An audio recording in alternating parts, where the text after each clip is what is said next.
Folks, welcome back. I have built a 5,000 RPM semi-automated chicken feed slinger. It does kind of scare the chickens though a little bit. Let's go take a closer look at it and I'll show you what we got going.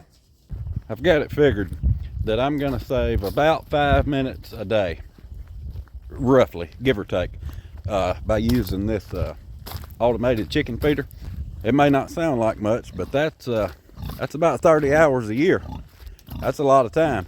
Well, here she is in all her glory. Look, this may look like an old wild game feeder. It's because it is, but looks can be deceiving. The original motor and timer that was in there, it ended up going out, and it was given to me as junk, but there ain't no such thing as junk. It just gave me the opportunity to customize it. That's what we're gonna call it. And it is customized with a 5,000 RPM sewing machine motor, and it's controlled off that relay right there. Now, why do we control it with a relay? Well, two reasons. One, it's much safer. Number two, it's much cheaper. Let me explain. Let's talk about it being cheaper first. It's cheaper because on the 110 side, all you have to do is plug an extension cord to the nearest outlet to supply the motor with 110 volts. But what about the switch? If you're using low voltage controls, you can use very, very small wire. And it is much cheaper to run this small wire to wherever you want your switch at than it would be to run this extension cord. Now, as far as the safety is concerned, watch this. Here's the power supply giving me the 24 volts. The only dangerous part of this is the 110 going into that lug right there.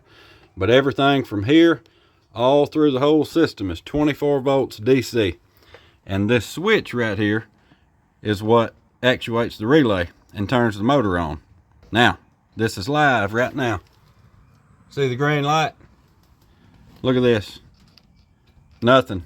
It's DC, and it will not shock you. For those of you who think this has no place on the farm or around the house, let me urge you to consider the thermostat in your hallway. This is the same concept. You're manipulating a low voltage circuit to make something bigger happen.